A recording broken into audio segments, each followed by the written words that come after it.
Instead of showing us her substance and character, the DNC and its media organs engineered a surge of popularity for Vice President Harris based upon, well, nothing. No policies, no interviews, no debates, only smoke and mirrors and balloons in a highly produced Chicago circus. There in Chicago, a string of Democratic speakers mentioned Donald Trump 147 times just on the first day. Oh, who needs a policy when you have Trump to hate? In contrast, at the RNC convention, President Biden was mentioned only twice in 4 days. These agencies, the FDA, USDA, and CDC, all of them are controlled by giant for-profit corporations.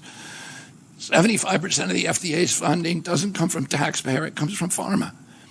And pharma executives and consultants and lobbyists cycle in and out of these agencies with President Trump's backing.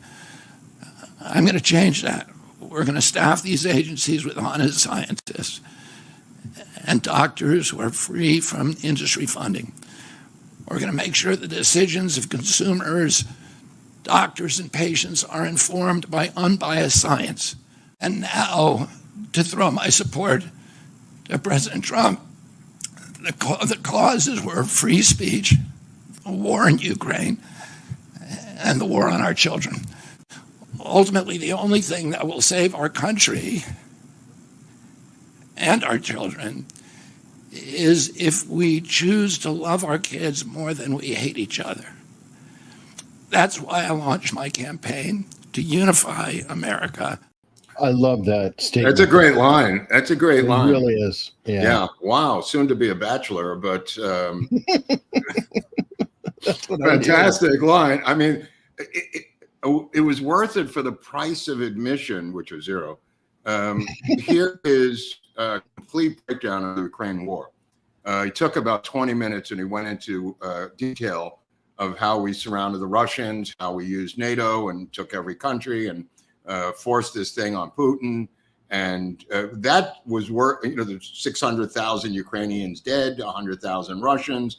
He went into a scholarly breakdown of the Ukrainian war for about 20 minutes. The whole thing was almost an hour, but absolutely fantastic press conference. Yeah, he got misty-eyed there, and I don't know what's going to happen with his wife. I mean, clearly the description, and in case people don't know, I just came over here from there. I was in the first row, apparently cited on Fox, being there in the front row with a flattering photo by Fox. But we were taking some seats up front and got there. The Secret Service protection was enormous, considering it's his last day getting Secret Service protection. Okay, so let's get to the meat and potatoes of this thing, because there's a lot of information that he laid out. And he dribbled it out. He went up and down. At one point, I thought, this ain't going to happen, because he started to count electoral votes. He said he's not taking his name off the ballot. That was a weird. Oh, no, dude. It went up and down, up and down. Mm-hmm. He was counting votes. And finally, by the way, I'm outside my window is the Trump event now. So it's so crazy that I'm over here. I had to come like a half an hour, 40 minutes to Glendale, because originally I thought that both events were in Glendale. And the other event, the RFK one, was deep downtown in the bowels of Phoenix at the at a Renaissance Hotel. But nevertheless, he went up and down, back and forth, thanking everyone, and then saying, "I am suspending my campaign. I am not ending it," thereby, still getting donations. And he said he's taking finally, he started to say, you can vote for me in red and blue states. It's not going to affect Biden or Trump. Like, he said Trump's name once, and I missed it. And I go, whoa, what happened here? Like, early on, I just said, what are they saying? It was like a low under his breath thing. And I go, was that the endorsement? So anyway, it was kind of like a rap party in a weird way. all of the media was there, the regular national media, but it was like having a movie wrap party where your cast and crew show up because all of his staff and volunteers, they were there weeping, including our old friend Amaryllis Fox, who seemed to be glaring at me at one point. I'm not really sure what was going on there. You. No, of course. I wanted to take a selfie with her, but she gave me a weird face, so I figured the better of it. She probably knows martial arts. But let me just get back to the Secret Service, because the girls early on, I just want to give you the configuration of this thing. Because up on the stage, there was just a stage, but it was like a roped off area in the front of this ballroom. There was a girl, a young woman, maybe 25, she looked like. She was holding the fort, and I kind of felt like when the event was going to happen that the changing of the guard would happen.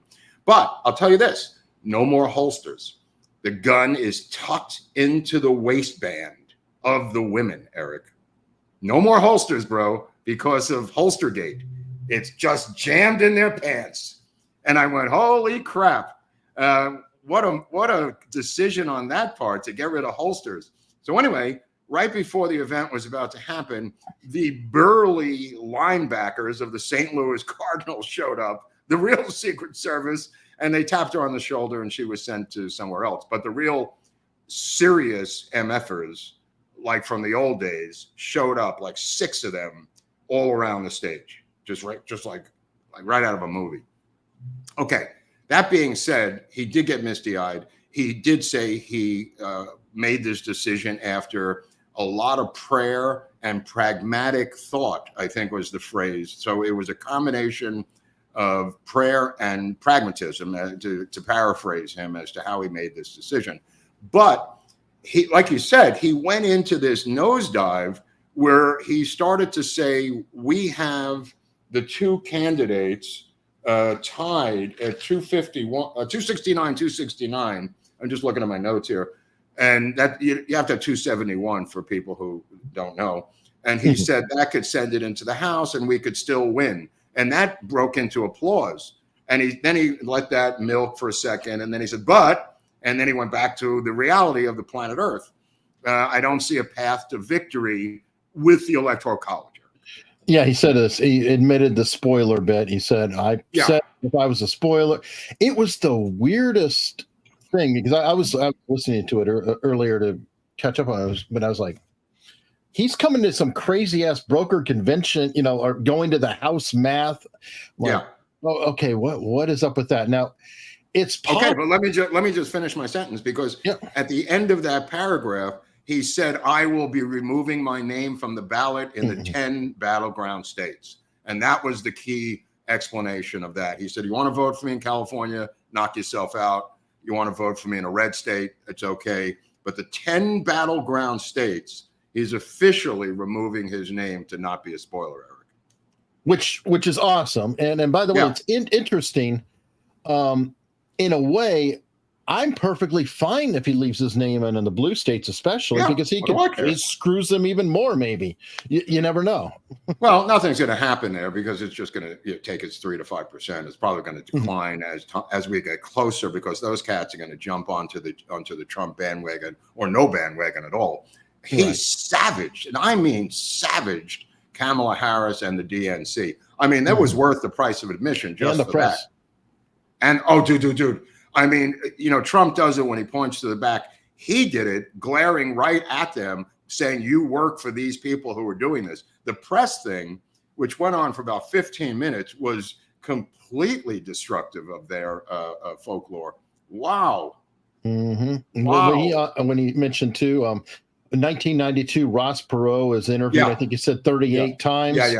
Yeah. He was interviewed twice. The only time he's mentioned is when they savage him and malign him. And he definitely. He mentioned the networks that turned him down for interviews. They only gave him 2 interviews. He did mention them all in that lineage there. But holy crap, what a speech. I mean, he had some teleprompter stuff at the beginning, but then he went off card and just was, he's able to speak off the cuff very, very, very succinctly, and went into the numbers of childhood diseases. I mean, that was the powerful. Yeah, it was. People were weeping over that in the audience. And keep in mind, this was a combination of media, staff, and some funders, who were in there for the last hurrah. So it was kind of like a wrap party on a movie or the end of a picture, or the closest thing there was some media people there. I mean, there's Jeff Hayes was there, who I talked to, the documentary filmmaker who made the film about Bobby Kennedy. A lot of these people were there who were there to say goodbye. Kind of a weird tribute, and going out with some selfies and some hugs and weeping and blah, blah, blah. But I mean, I don't know how he weathers the storm with his wife, because he said that he's just saying, that's it. I'll get another wife, essentially, if that's what it takes. Because and his children, because he's children. It's like, woo. That's hard. I mean, Bobby 3 supports him, obviously, and there's Admiral Fox glaring at me. She supports him, and obviously Shanahan supports him. I mean, there was no mention of the future, and there was no mention of the actual job, which most people afterwards talking believed it was Fauci's job that he was taking, that it was head of NIH. I mean, everything he described, and this is just me saying this, and again, he didn't say the job, and I don't know if it was technically promised to him in a quid pro quo, so we don't know the job. He didn't mention the job, but the job description, which was what he was talking about, sounded like he was the new Fauci. And if that's the case, more power to him, because it sounded like FDA. It could be FDA. No, much bigger. It was much bigger than that. It was covered much more ground, and it sounded NIH-y. But again, that's yet to be seen, so we don't know. It's up to Trump. He apparently described having numerous secret meetings with Trump the past year to arrange this. Very interesting. Somebody named Callie Means, who I don't really know, who apparently did an interview with Tucker that he recommended that people see, is one of the leading pure food advocates in the country. And that person met with Trump's people and family over a period of time to convince Bobby that Trump is for real on this issue. So he is completely comfortable. He says there's going to be issues we disagree on, but he mentioned the issues that they do agree on, which is anti-censorship, free speech, anti-drug, anti-vaccine, anti-bad food, autism, and trying to treat childhood illnesses that have gone through the roof. There's a lot of stuff they agreed on, Eric. Yeah, no, I think that's great. I liked his reference to the team of rivals. Yeah, that was great. Accordingly, unfortunately, Doris Kearns Goodwin's book, and she slept with LBJ despite her protest, but she was a lover of LBJ, and he said, "Move over. This is your president, honey," when he got into bed with her, which was his tagline. But still a good reference. Nevertheless, he didn't mention Goodwin. Now, I've got to say, because we were texting a little back and forth, it seemed a little touchy whether this is going to happen, because Shanahan, this just came out right beforehand. The hesitation we have right now in joining forces with Trump is that he has not apologized or publicly come out and said Operation Warp Speed was my fault. It was a failure and I let it happen. I'll never let it happen again. The vaccinations, right? I mean, all of it. Right. The lockdowns, letting Fauci and Francis Collins run the show. Yes. The firing of the other folks at the NIH and individuals at the CDC that were censored. I mean, there was a lot that happened under Donald Trump's watch that should not have happened. Yes. And cannot happen again. And if we are going to you talk about Monday morning quarterback. You talk about, first of all, her Monday morning quarterbacking from a woman who's never run anything in her life to criticizing Donald Trump, the president of the United States, in a situation that has never happened before in the history of the world, takes a little bit of chutzpah on her part, Eric. Yeah, Dear God. It does. Wow, especially today when her running mate is apparently going in another direction. That's why she's denouncing Trump, because she is not on the Trump train. And RFK Jr. just got on board the Trump train. It's going to get interesting. It's going to get interesting. She's out. She's definitely out. And I'll tell you what she's going to do. She's going to run for governor of California because she got a taste of power on Gawa, and she likes the media spotlight now. She was in the shadow of a Russian Google Jew boy and had to take him down for as much money as she could. But this thing, going around the country talking about issues about her children and blah, blah, blah, she got a taste for it. And I think she's going to go for the governorship if Bobby ends up as the head of NIH. By the way, one thing, and I hate to say it because I know it comes across as sexist, but her vocal fry drives me insane. Crazy. She's crazy. She's almost AOC level. It is really, really. Yeah. Like, well, I mean, good luck. It out a little bit. Good luck running for governor. I mean, I'll take her. It doesn't matter to me. I mean, if she's what she says she is, which is, she's going to go back to her woke world up in Bay Area, Silicon Valley. She's going to revert back to woke woman 101. Sure. You know, I mean, Bobby is back out. He said, "I've got 10 years left." Whoa. Whoa. Yeah, your connection's a little. Anyway, he. How can my connection be shaky? No, there you go. Now it's back. You're back. You're back. Hold on. Okay, I've got the thing, and the Solace thing works pretty good.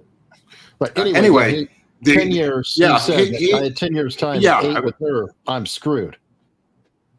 Yeah, I mean, he's not gonna see her much after this. I don't think.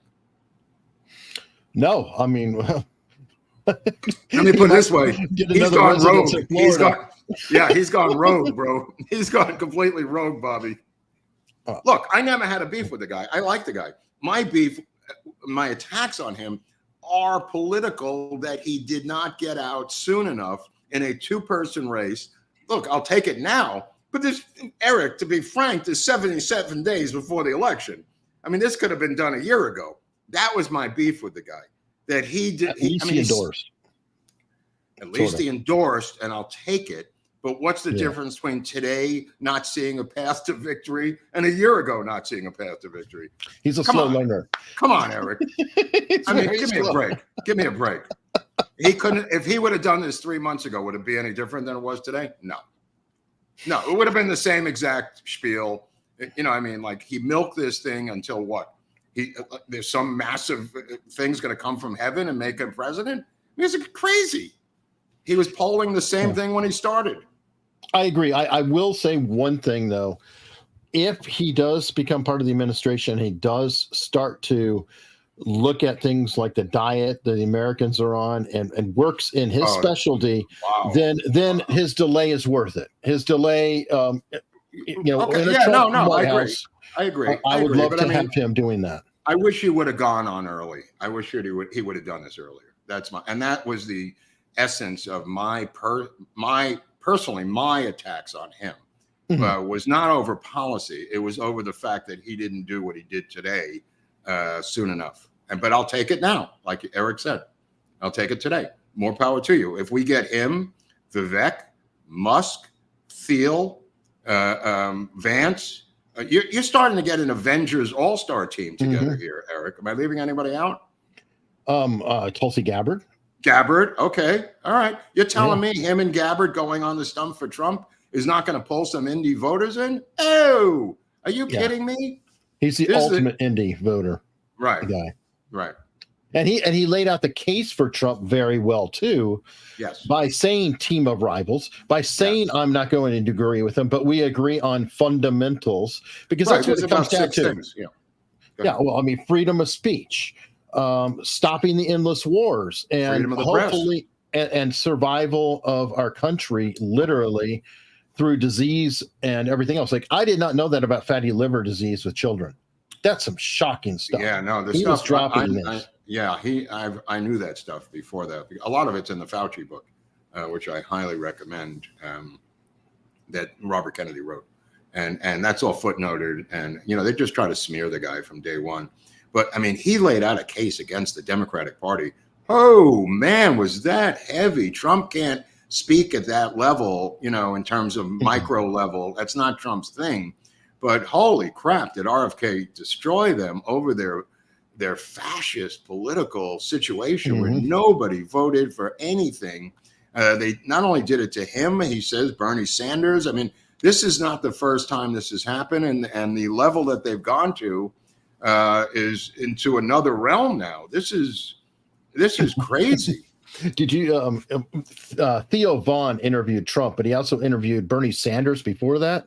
Oh, I didn't see the Sanders one.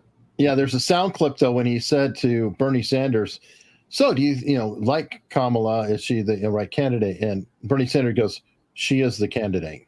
Robot voice. She is the candidate.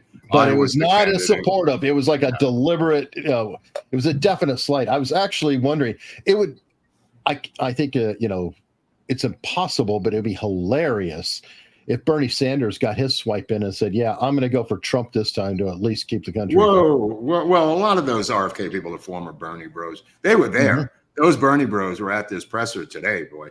This was their last hurrah. I saw the Bernie bros today. Okay, what was the sentiment? Because I know you were going to be talking to people. I mean, how are they feeling about him dropping out and Trump? I mean, are they resenting the shit out of it, or no? They were in denial. They were in complete denial up until the last minute. They did not believe it was going to happen. That was before it happened. Of course, he left. That was the end of the presser, and they just were kind of kissing each other goodbye. But they were resigned to the end, but they can't yet, I presume, get their mind around the Trump thing. So they look kind of stunned. Do you think they're going to ultimately fall in line, or are they just going to stay home? It's going to be half and half, and who gives a shit? Because the half that stays home isn't going to vote for anybody else, and the half that comes with Trump is going to put him over the top in the battleground states.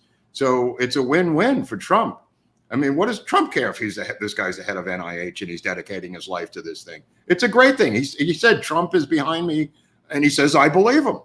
He said we talked numerous times about these details, and he says I happen to believe him. You may not believe him, but he believes him. Yeah, no, I do think that he's sincere, and I looked earlier today. We'll have to see how it falls out, but very good news out of the DNC from what I see. Because I just want to say that let me just finish one thing. One of the phrases he came up with at the end, RFK came up with, was "Make America Healthy Again," which was his own phrase. So I thought that was pretty cool coming up with that. 100%, and that's the part I'm excited by. I think that I think he would just be a stellar option on the health front with the country. He's obviously deeply knowledgeable. We have a huge problem. The fact, and he mentioned it offhand amongst many other things, but you can't even buy U.S. food in Europe. It's illegal. It's outlawed all over the world because it's so awful. Well, he went into the weight loss drug. He went into the Ozempic. Ozempic, and how it's manufactured by a Dutch company, and it's banned in Amsterdam. Oh, Danish company, but it's banned there. Yeah. It's banned in the company. They don't recommend it. I think. They said they recommend a healthy diet and not Ozempic. I think it'll eventually be banned, but he said it would cost like $7 trillion to give it to every obese person in the United States, which is kind of crazy. But one of the oddities of the afternoon, was there was an electronic truck driving around the hotel with all of RFK's quotes about Trump flashing. Neon. No, dude, nobody saw it. I saw it out the door. You couldn't see it inside. Right. And I saw it outside the door with some of his great quotes. He's a despicable human being, a terrible human being, barely human. And it's just flashing with Trump and RFK's, and clearly paid for by the DNC. There's nobody. Well done. I mean, how quickly they put this together. I mean, holy cow! It was driving around the entire speech time. I believe it. Well done. But okay, what I was trying to say is I was looking at Real Clear Politics earlier to just kind of get a vibe on the polls. And battleground states, you're looking at Wisconsin, Harris +1, Pennsylvania, Trump up 0.2, Michigan, Harris +2, Arizona, Trump up 0.2. Nevada, Trump 1.4. North Carolina, Trump 0.9. And Georgia, Trump 1.0. And by the way, Georgia's another headline. Mm-hmm. He reconciled with Brian Kemp last night. Brian Kemp has forcefully endorsed Trump and has gone full MAGA, which is like, well, hey, again, like Bobby, welcome to it, but it's still a big deal because Georgia's obviously a battleground state. You take the 3 to 5 that Bobby was pulling in those battlegrounds and move them over at least, I'd say 80% of the percentage. Sure. If it's 3 points, you'll get maybe 2.5 out of the 3. Because there obviously are people who are never going to pull the Trump lever, and that is what it is. But you have to get half, I would think, if he's going to go out on the stump for Trump. Half or 75% of his supporters are going to do what he says. Right, but what I'm saying is that's her convention bounce. Convention's done now. I mean, we'll give it a couple more days. Maybe she'll get a slight rise, but she should be 5 points up by now. Let me just interject that Rich is going to come on next Friday with the convention bounce numbers, sure. Eric. So Barris will be here next Friday. Because today was just too crazy, but he'll have his numbers, and then we could talk about it more intelligently. Because I don't think the numbers you're going to have on Friday are going to. It's too soon, right? Well, I said give it a couple more days, but honestly, she had Monday. She's had the whole week, so she should have been swelling this whole week, and it just seems to be kind of flat. But I think the polling will be today and over the weekend and next week to determine that bounce. I mean, Barnes and him were saying it's got to be under double digits for Trump to be successful in weathering the storm. If it's higher than double digits, they both said Trump's in trouble if it's more than double digits. The bounce itself, because the bounce reflects something bigger in the zeitgeist. Well, the key thing too is I not only want to know those numbers, but how much will Bobby Kennedy's endorsement blunt the bounce, if you will, too? Blunt bouncing. Yeah, I mean, look, that's got to help too. They're doing it today on a Friday before 5 o'clock Eastern. I am assuming that he is going to take the stage here outside my window before 5 o'clock Pacific. Trump's supposed to go on at 4 Pacific. I think they're going to try to get RFK on today between 4 and 5. It's just my media take on that to get the maximum out of a Friday that's been eaten up in half by the 2 events. Yeah. Well, anyway, I mean, we'll see. I'm just saying, what just happened? The subject got changed. We're supposed to be talking. Yeah, no. Now we're talking Bobby Kennedy. So boom. Now Bobby Kennedy's talking Tucker Carlson. Now everybody's talking food safety. Now he's talking about the child illnesses and autism and everything else. What is this woman who's childless with a herpes sore?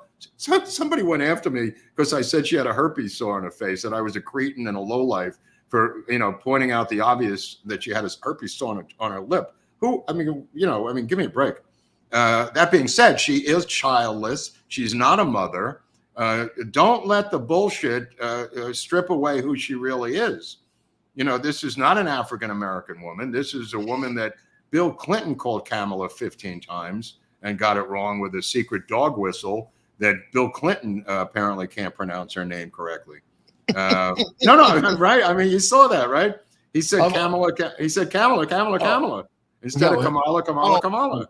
Sharpton did that too. Sharpton said Kamala, and somebody put a meme together of Don Lemon, who was just such a prick, going, "Can you say period? Can you say exclamation point? Can you say comma? Okay, add a law." And it was such a snarky thing, and it was. Well, it's great because they confuse themselves now. They don't know what the hell her name, and it's symbolic of her being an empty suit, albeit a woman's suit, but it's still an empty suit, and she's empty, and people can't even pronounce her name. How fitting! She's been vice president, senator, attorney general, DA, and nobody can pronounce her name. Yeah, I totally she's agree. lived in the political shadows for all of those years. She has avoided the spotlight like a drunken circus clown who can't come out on the stage any longer and doesn't want that spotlight on him while he's falling down. And that's her. What's that? Oh yeah. No, I was going to say that was another thing Bobby pointed out too, though, was he's like, I gave interviews to anybody who would ask. He said Donald Trump's given a lot of interviews. She's giving no interviews, none. Well, when he made that line, I was glaring at Stephanie Spears, who has turned me down 500 times. So that's a lie.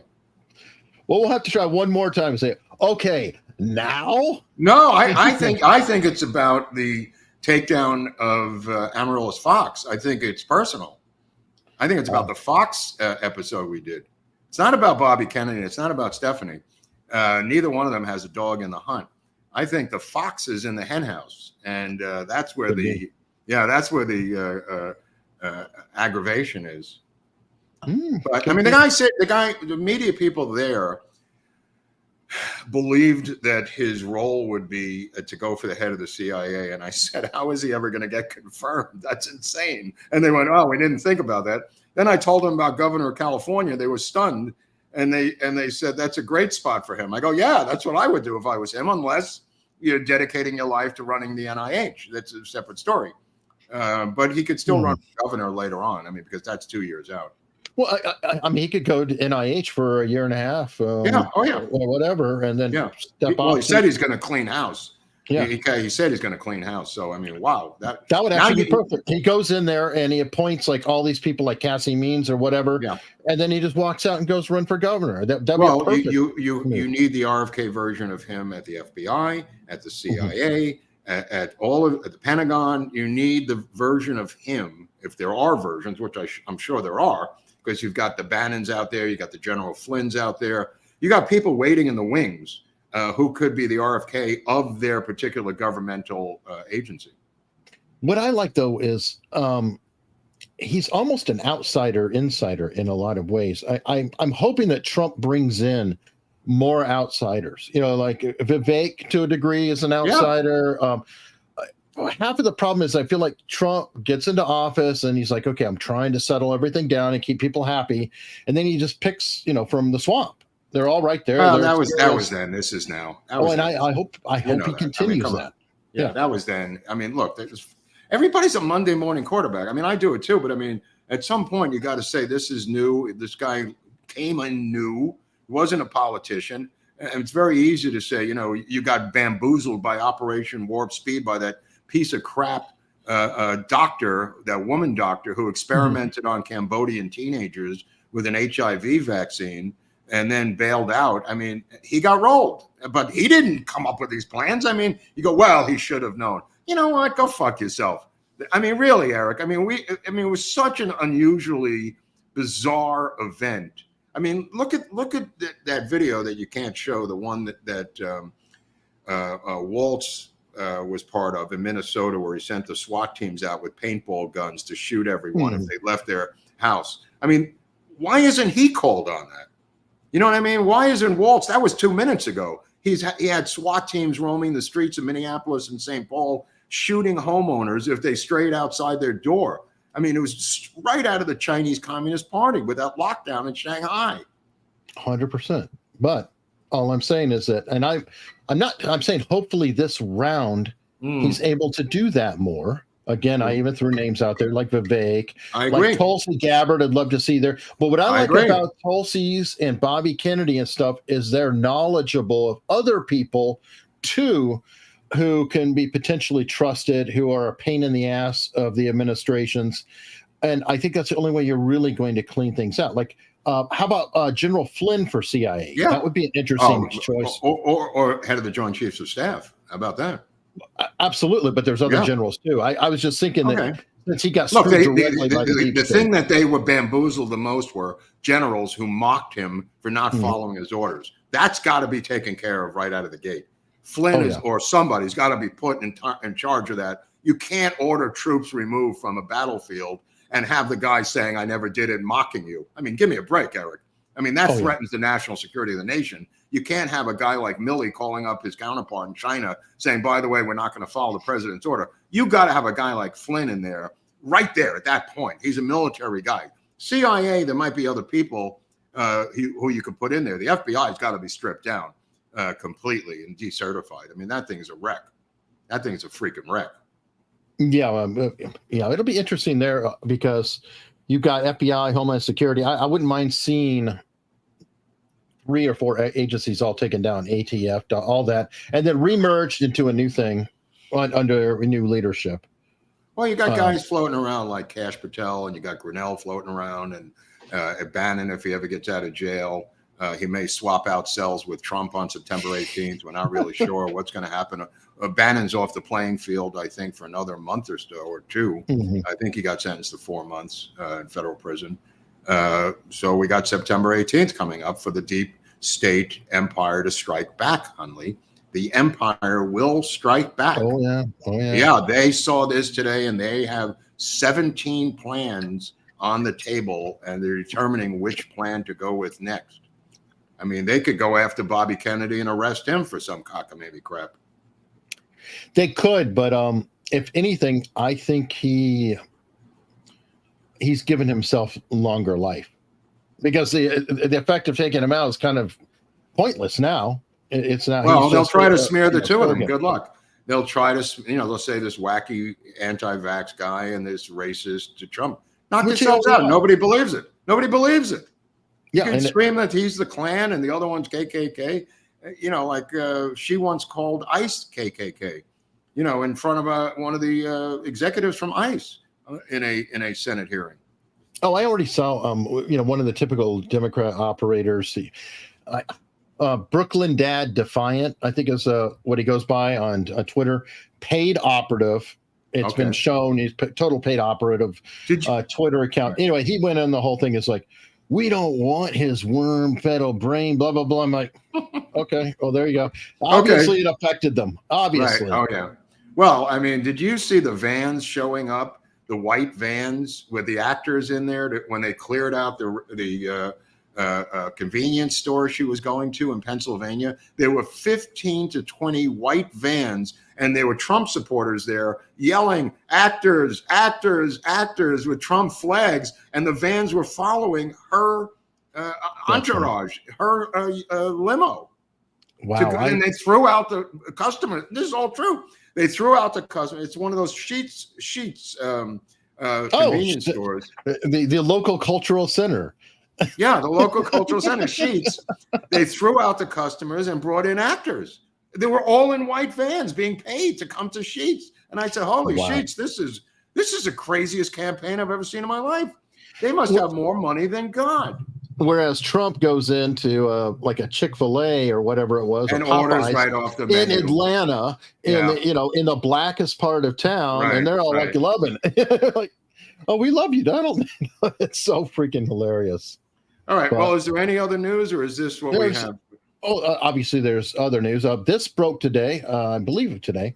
Anyway, Secret Service has put 5 agents on administrative leave now. Whoa, what does that mean? After the assassination attempt. Whoa. And these include, I believe this includes our fun one, Holster Girl. Chubby Holster Girl? Because she's in charge. At chubbyholstergirl.com? Yeah, there you go. Well, I'm telling you, they did away with the holster. They did away with the holster. So something changed. Because the girl I saw today just had it tucked in the waistband, a 9mm. That's not doing really much better. But anyway, she could shoot it down her leg, I guess. What was that thing that came out of Nancy Pelosi's leg last night? Some roll of toilet paper, a bag of cocaine. I mean, there's all kinds of scuttlebutt. How did it come out of her pants leg? I don't know. Ladies, was this a maxi pad, ladies? I don't think it was her pants leg, and I think she's a little beyond the age to use the feminine products like that. Well, I slowed the camera down and I blew it up, and we watched it on a giant screen, 90 feet wide, and it looked like pants leg to me. And she looked back at it, so it was something she wanted, but she didn't want to bend down because she would have fallen over drunk. So it stayed out there for a while, Eric. All right. Well, I'll be charitable. I think it's like my father-in-law who has like Kleenex wrapped up in his pocket all the time. Okay. And probably just drop something like that. Right. That's like I'm going to be charitable here. People are going to get super annoyed, but everybody leave Tim Waltz's kid alone. The Downs kid. Yeah, I mean, he's Well, what does he crying have? because He's autistic, or I think he's learning disabled or something. But okay. you know, I'm like, a kid is crying and happy to see his dad get something. I don't know why we're going to make fun of that, or people are. And then I hate to say, you know, Walt's kind of jerking him slightly so he didn't hit his head on the teleprompter. It wasn't exactly child abuse. Well, there was video going around. People are going, look at this, how he jerked his child's arm. But Weird. But if you really watch it, the kid was kind of about to walk into a teleprompter, distracting, kind of, you know, did a slight jerk. I get the feeling that this guy Walt, with his football coach connection, the kind of thing, is the kind of guy who would beat the living shit out of his kid. That's all entirely possible. But what I see, it's just a type. Yeah. I don't know if it happened. I'm saying it seems like that type of dad who is completely embarrassed that his son has a learning disorder. It could be. And by the way, Tucker Carlson, I was listening to him on Megyn Kelly, and he went on several times saying, "Oh, he's a creep. He's a creep." Who said that?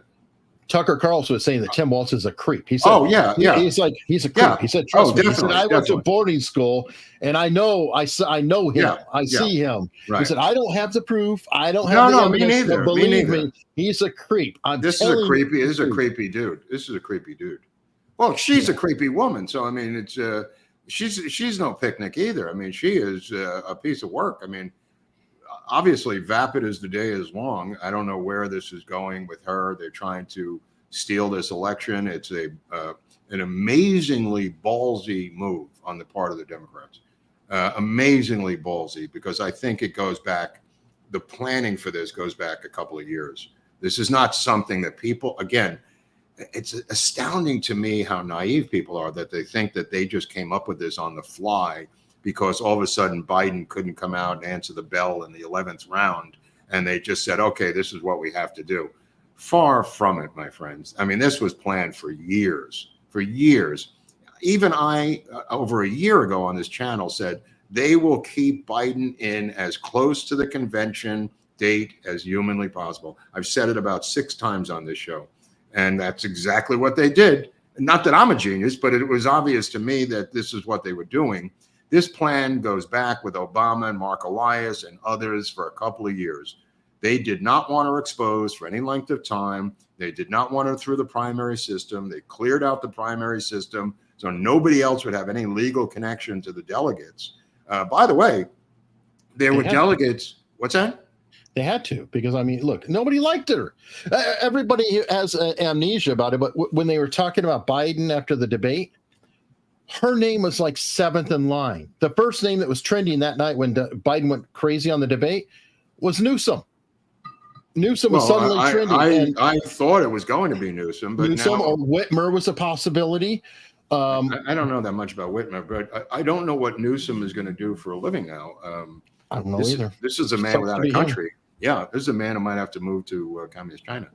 Well, he can make more trips to Mexico with the Getty fortune, and keep working his. Well, I think it goes to be honest, I think it's Costa Rica. But I've heard Mexico, but Costa Rica. There's a place in Costa Rica. He goes every December, and he doesn't show up for a month and a half. I mean, it is the longest, and he refuses every time he goes, which is every year for 8 years now, to delegate to his lieutenant governor the power of the governorship. So he retains it, goes to Costa Rica, disappears for 2 months, and comes back looking different than when he left. Let's just leave it at that.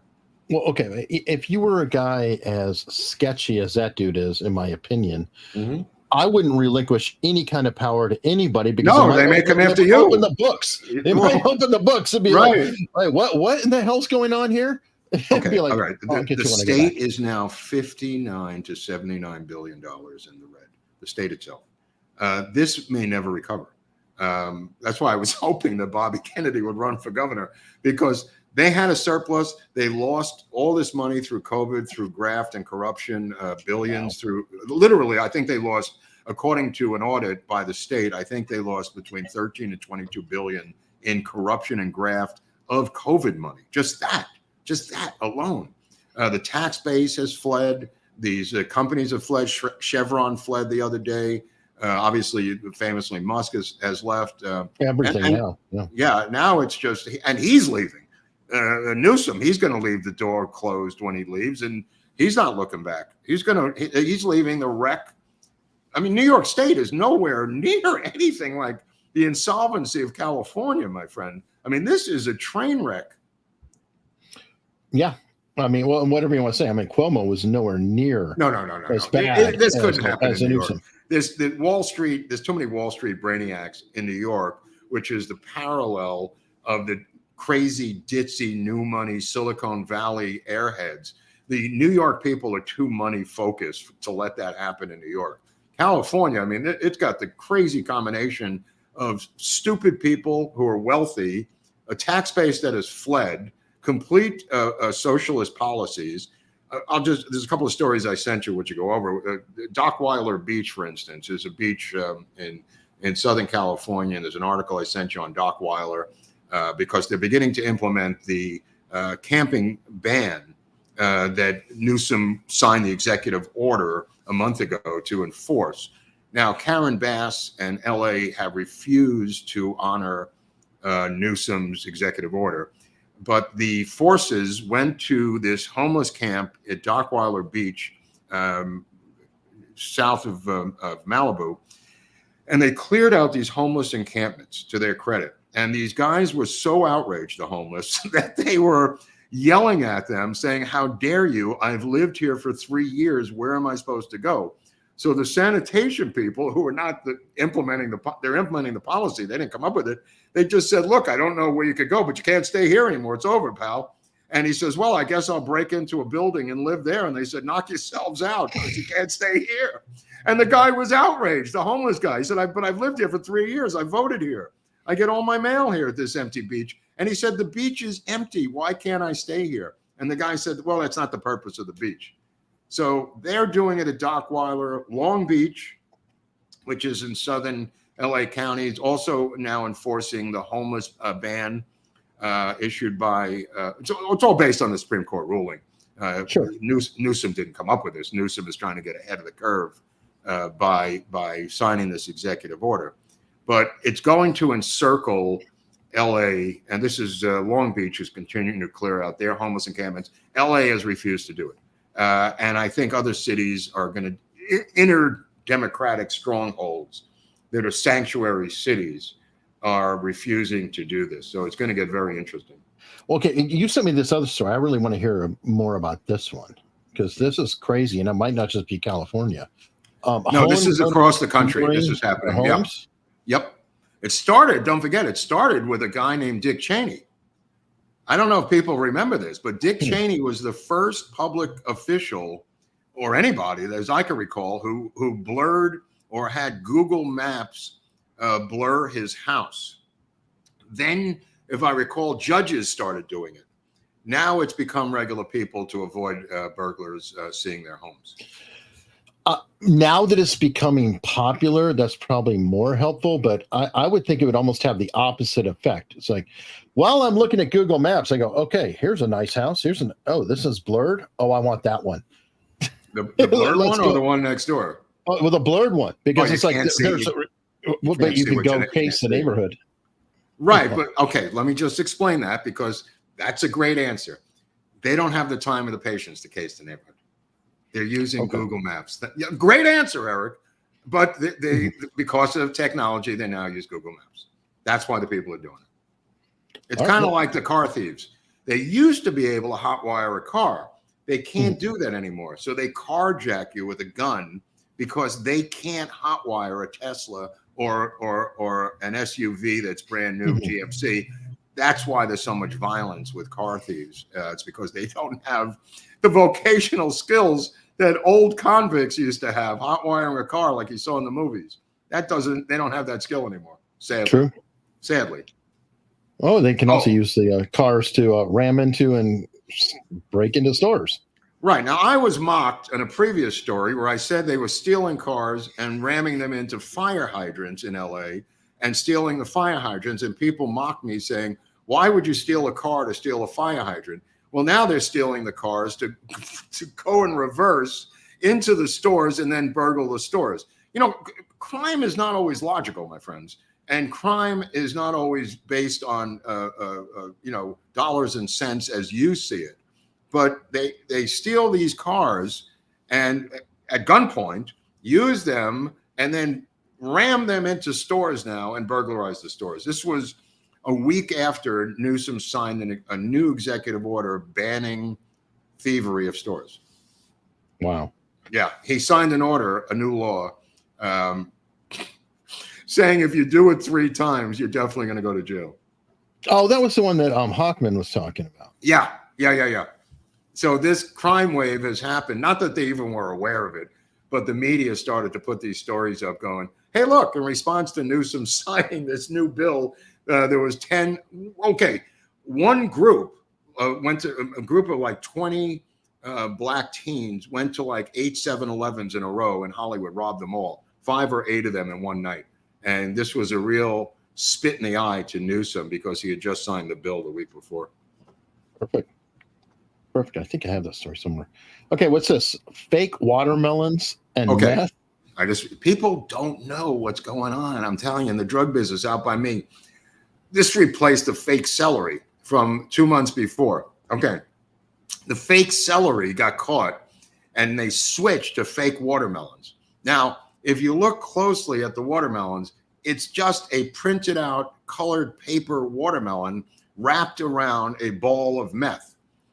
For people who don't think meth, somebody in the comment section last week said, I'm an idiot. There's no more meth business. Nobody cares about meth. Completely insane comment. This is all meth disguised as miniature watermelons that was caught by the Border Patrol. But if you look closely, it's such a chintzy watermelon. Yeah. But it's better. Yeah, that's close up. Look at that. It doesn't even look like a watermelon. I know. But it's better than the phony meth celery from earlier in the year that looked like stalks of celery, but worse than this. They really need to go to art school, these meth smugglers, because that is the least convincing. That's like modern art watermelon, in my opinion. Avant-garde watermelons. Yeah. All right. So what's this about air taxis?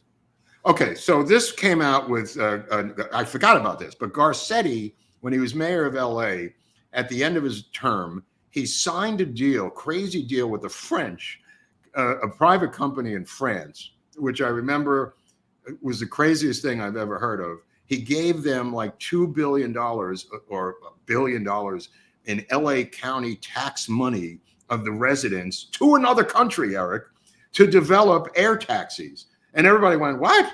And he said, yeah, they're right on the brink of having these air taxis flying around LA by the Olympics. And this was 6 years ago when Garcetti did this.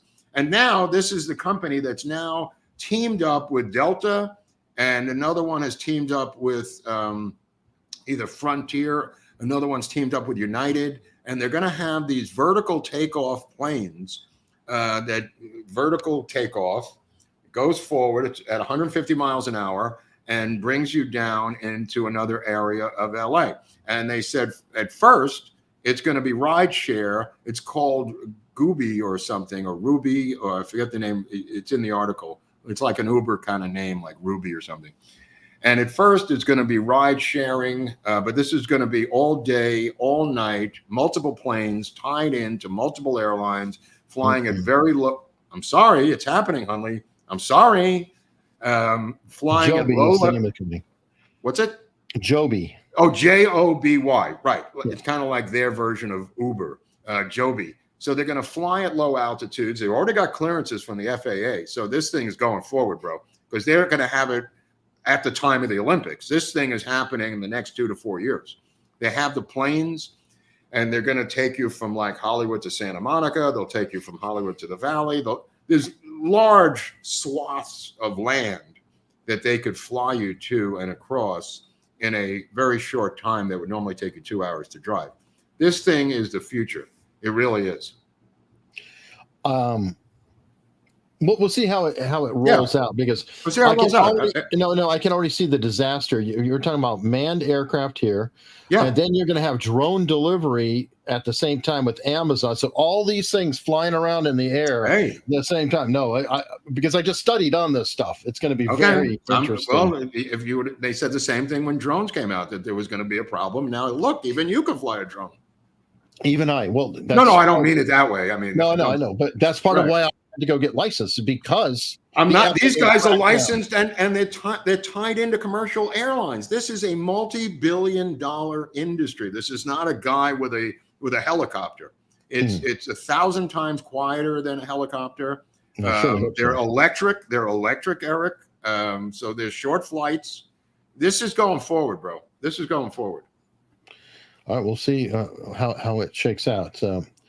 While we're discussing things in neighborhoods, this one. Oh, this is so silly. Rich people NIMBY. This is total rich NIMBY. And the guy is the mayor, Adams, the only guy who could stop this. And they want to build a 134 unit apartment complex there. And here is the actual physical, rubber meets the road situation of building homes for the homeless, and they are at war. The elite are trying to crush this because they want to sit there like the elite, and have the housing problem solved somewhere else. Mm-hmm. It's just a fascinating. There's no shame. It's absolutely shameless. The plans they're literally ready for excavation, Eric. This is something that Eric Adams, the mayor, can green light or red light based on the power of the mayor's office, which is much bigger than LA. LA is a little bit more ceremonial. In New York, the mayors have more power. All right. Well, fair enough. Okay, let's go. This was a story yesterday, and it broke that there was a manhunt. Yeah. And this person is he's a felon who likes children, if you will, or he's an offender. He had other issues too. I mean, it wasn't just that. I mean, Right. multiple DUIs, violent threats. I mean, he had a long career. What I'm just curious about is why it was such an imminent manhunt. No, I'm not trying to say that, obviously there's a problem out there, but usually, there are crazy people who are running around. Was he an actual imminent danger to Trump? I mean, if he was guarded. It was online and didn't even name Trump's name. I mean, this was blown way out of proportion. In fact, I watched that press conference, which was heartbreaking. I just started crying at that presser at the border with the parents talking about their dead kids. I mean, it was so heavy, bro. The mother of a girl, and then the mother of another girl who was like 12 or 13, rape, whatever happened to her. Trump was there embracing both these parents. And then afterwards, there was a Q&A. And one of the reporters asked him about this. And he said, well, they haven't told me about it, and they're probably dealing with it. I don't know anything about it. And so the reporter goes, you think it's a dangerous situation? And he says, probably. Let's get out of here. And it was such a New York joke, but he did it so deadpan that nobody got it. And I was rolling on the floor. It was so New York.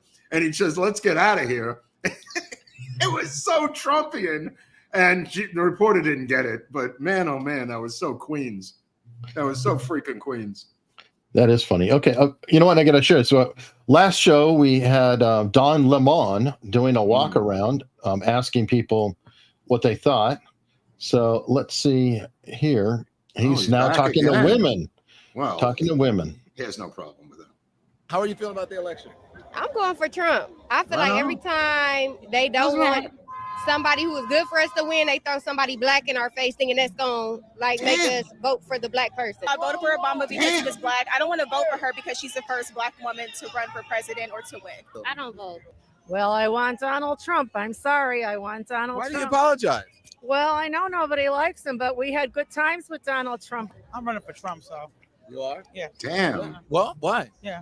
I don't know. I just always been fan of his, so that's what I'm running for. I used to be against Trump. I used to live in Virginia. I saw the bad side of it, but really moving to Cleveland, I saw the other side of it. I'm supporting Trump. Because it has to change. That's it right. has to change, and now I vote for what fits me better as a person, rather than voting for the black person or voting for the first woman. So, what do you think about Kamala Harris? I think they say she phony and fake. You know what I'm saying? So that's like Trump saying, That's right. What are you? Well, You know, yeah. so Look, I'm not you feeling can't that. deny these are black women, Eric. I mean, holy That's why cow. I'm sharing this with you, dude. It's No, like, these are black women. These people are not buying this commie horseshit. Holy cow, is that bad? But that being said, somebody in this organization should be cutting these commercials, and I don't see them. I was in this market. I'm still in this market, and it's literally a 5-to-1, 5-to-2 ratio of Harris to Trump ads, and the Trump ads are not very good. And I said that last week, and I'm sticking with it. He's got to get some Hollywood people there cutting these stories. You can't just slap together what he's doing. He's taking little slices of Kamala Harris saying something and just stitching them together. You know, that's not a campaign ad, bro. That's some high school guy, you know, trying to get a 95 on his project of political campaign ads.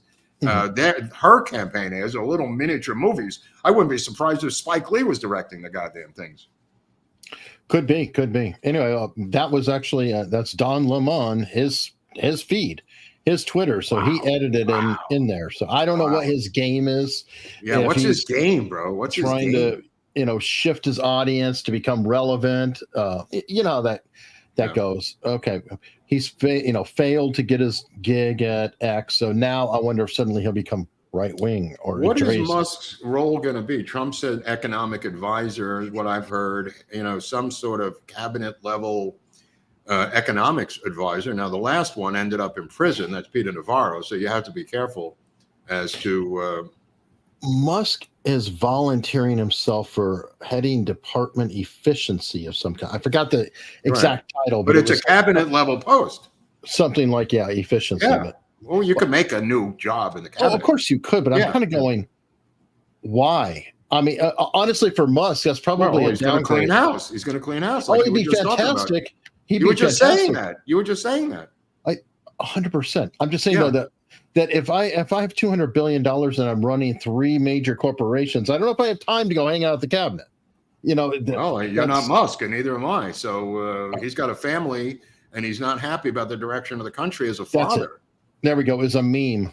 Department of Government Efficiency, Doge, and understand that that's a meme because Doge is a coin that Musk was pumping for a little while, a crypto coin. So everything with Musk is a meme. Like when he bought Twitter, okay. I don't know if you noticed that the last numbers were 420. Okay, all right. It's all fun and games until somebody gets hurt. But you think he can do the job?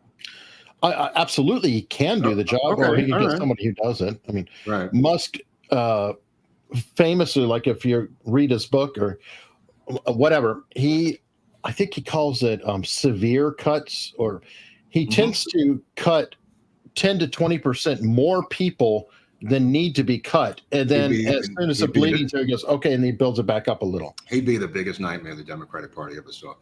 Unleash this animal on the Department of Education. Unleash this animal on the Pentagon and see what happens. It's like a junkyard dog. It would just be the greatest thing that ever happened to the conservative movement in the United States. I mean, to have this guy come in and clean house of whatever department you sick him on. I mean, I would take a small one and see what happened first. You know, just go here, let me test the waters here. Department of Energy, what can you do with how about the Department of Transportation? You're a rocket guy. Here's the Department of Education. What do you think we should do? And he comes back and he says what you're saying. Okay, fine, let's do this. I mean, holy cow, will they flip out? Well, and you could always have him with Vivek, who really was his now, big thing. What's Vivek's superpower, in your humble opinion? What do you think he? Well, Vivek is wanting to eliminate the FBI, Department of Education. Okay, there we go. So I'm saying you have that kind of a combo there. Right on. Battle to the death. I think D'Souza should get in there too. Let that guy D'Souza do something. What's his superpower? Economics, or I don't know where. I don't know. I mean, he's a filmmaker, and but I mean, he had a superpower before. I don't know. I know. Okay. So, but it'd be interesting. Actually, you know what is really interesting though is we have 4,700 people watching us between platforms. Okay. At least it's showing here, so which is fantastic. But we also have a lot of support here. We got some super chats have come in. Doc 5758. If Trump is reelected, he should appoint RFK Jr. to the head of the CDC or FDA. We discussed that. We discussed that, and apparently it's the theory is that NIH is the umbrella to these other organizations in a way, and I think the way he sounded today was NIH-y, if that's a description, because it sounded like he was taking over Fauci's, or wants to be the new Fauci. Yeah, I don't know the highest level because there's either do I.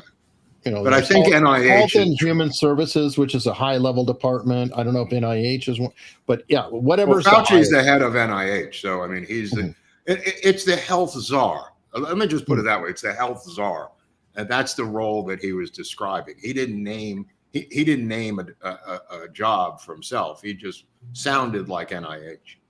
Well, you know what? How about if that would be a job for him. Combine the departments. NIH, Health and Human Services, and the FDA. Yeah. No, I mean, that would be that's a good way to clean house, right? You merge these departments, and I don't think he's an efficiency guy. He's kind of a big idea guy, in terms of fair enough. All right, Pamela with $20. Thank you, Pamela. Well, it's a great day for you. It's a great day for Bobby Pamela and because Donald are together. She should have a picture with the two of them sandwiching her now, like Bobby on the left and Trump on the right. They're like a tropple with Pamela Clifton. A tropple. I think so. I think it's a good idea. Okay.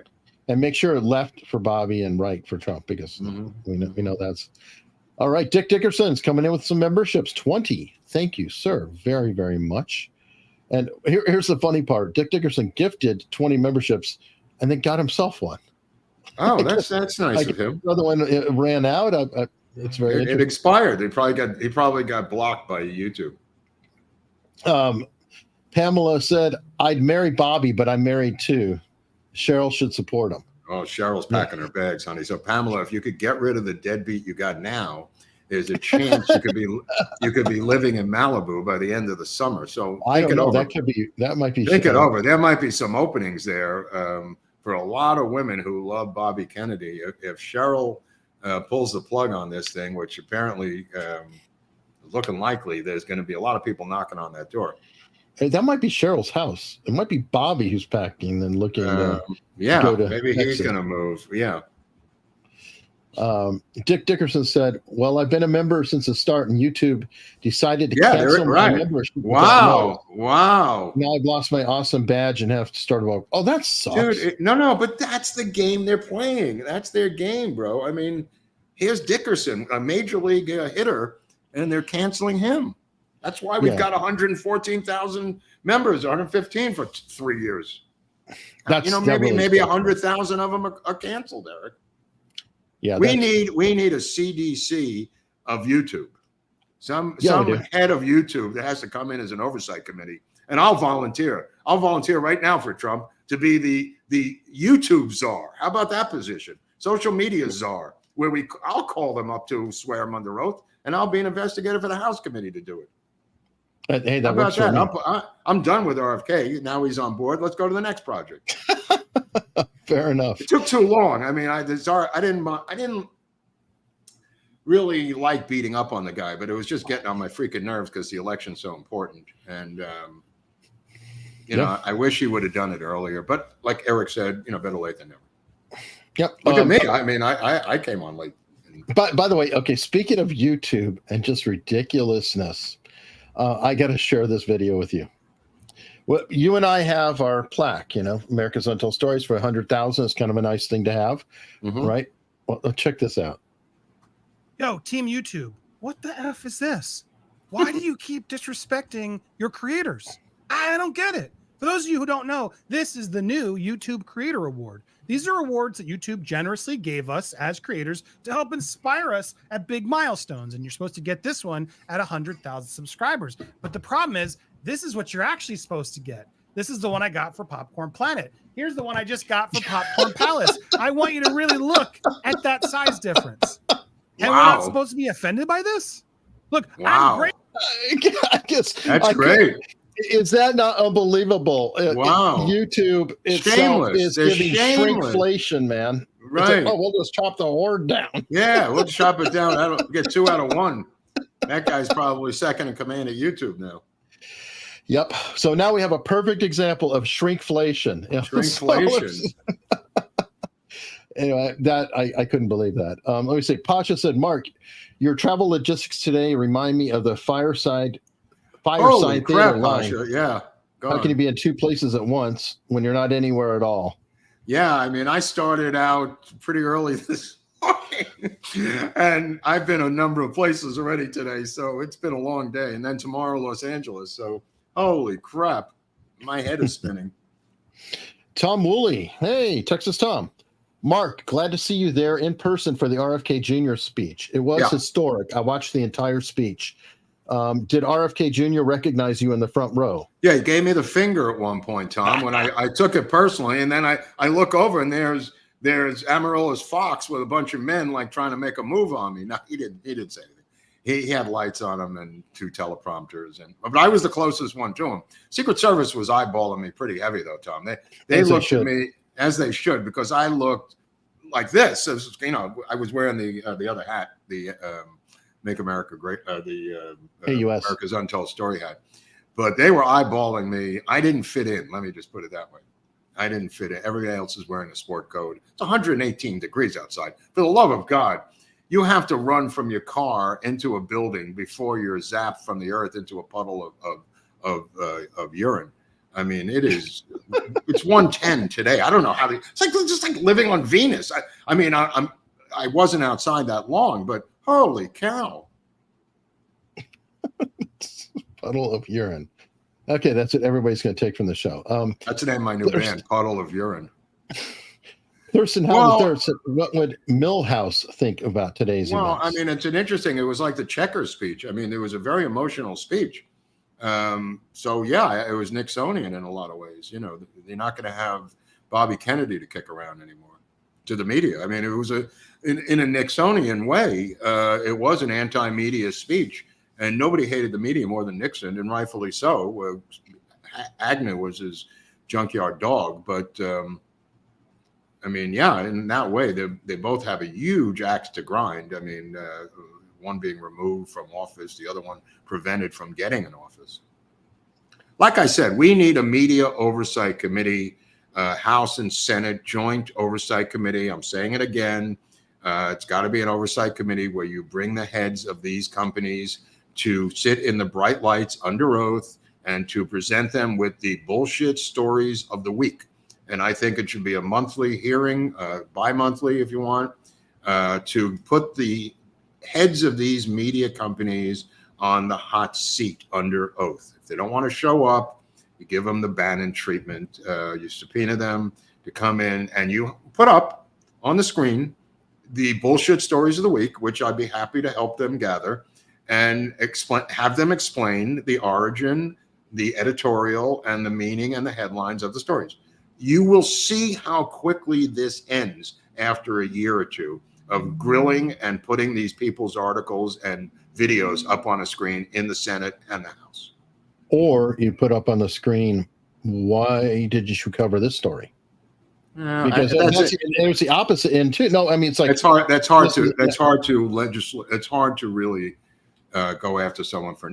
I agree with you. But you just ask them. What is your editorial policy? They can just shrug it off. They can shrug that off. But you can't shrug off the disinformation and the misinformation that you present on the screen, and then just grill them for that. You can't make them cover stories.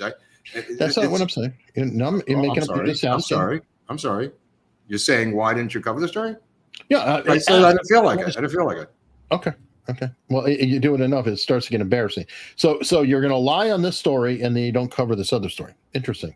Again, they're not covering the other story. It's just a huge universe of answers that could get them off the hook. I think grilling them for lying and putting together false videos and false news coverage is demonstratively uncomfortable for them. Let me put it that. But I don't give a shit. You could ask them that.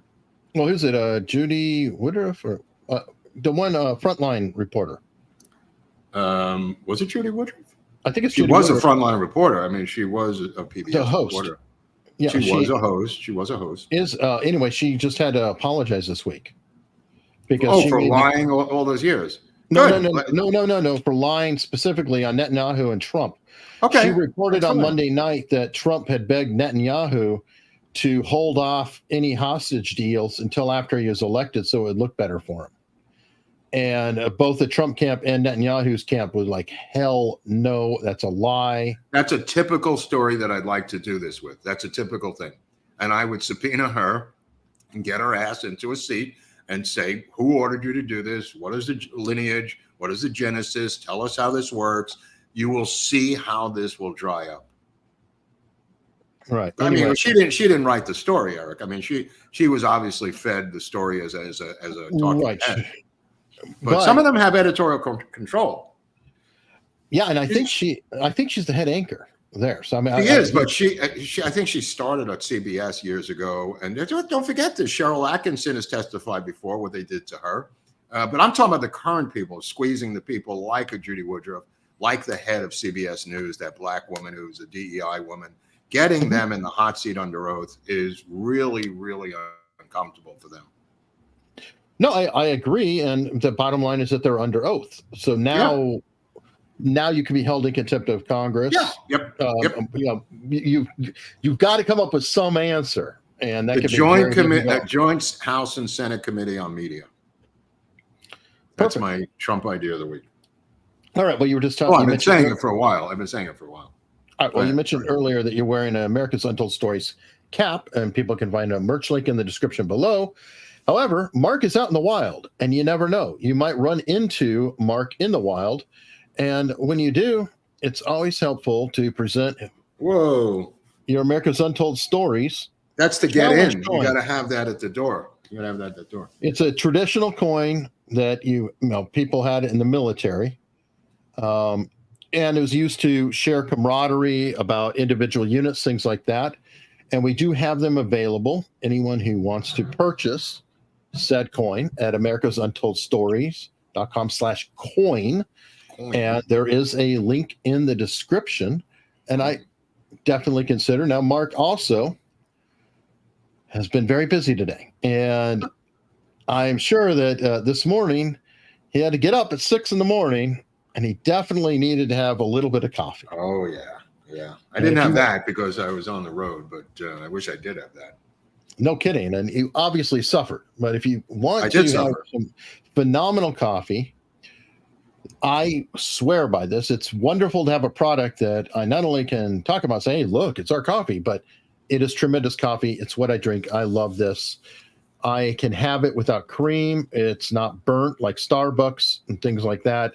And it will taste good. And by the way, both of these companies, both these people, the individual, the artist who made the coins, the roaster who's creating the coffee, they're all veteran owned and small American businesses. So I hope you guys consider it. It's a theme. You can find coffee at americasuntoldstories.com/coffee. /coin.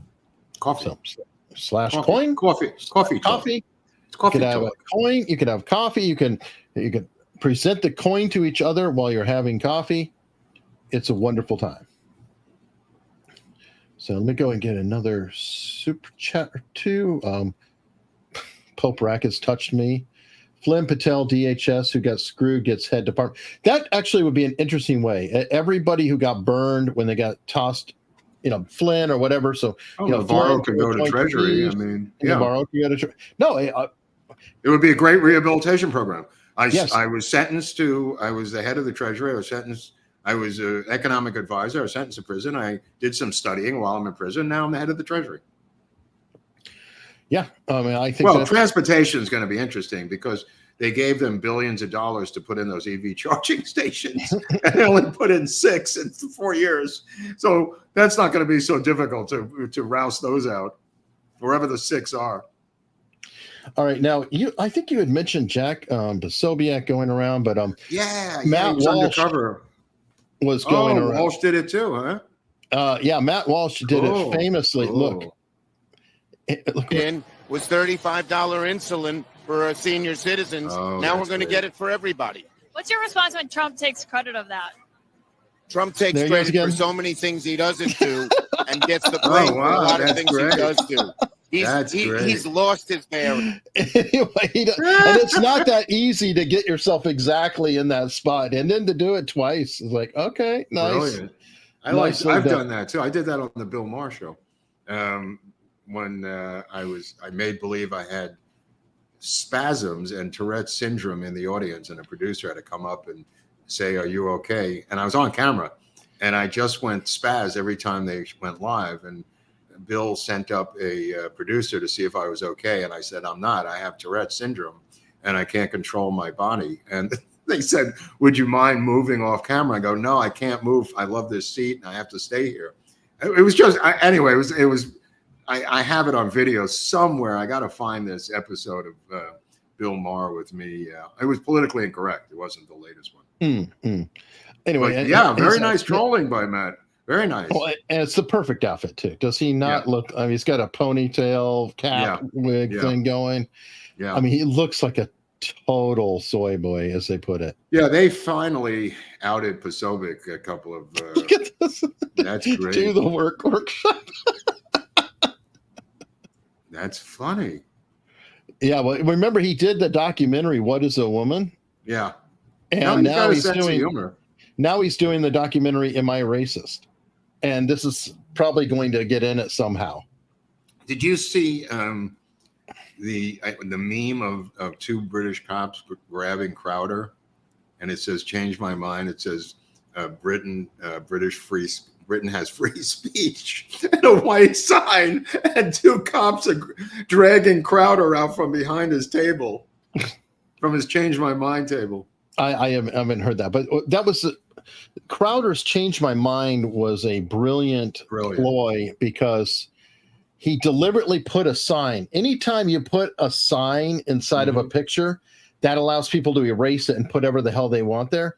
He knew that his show would be memed.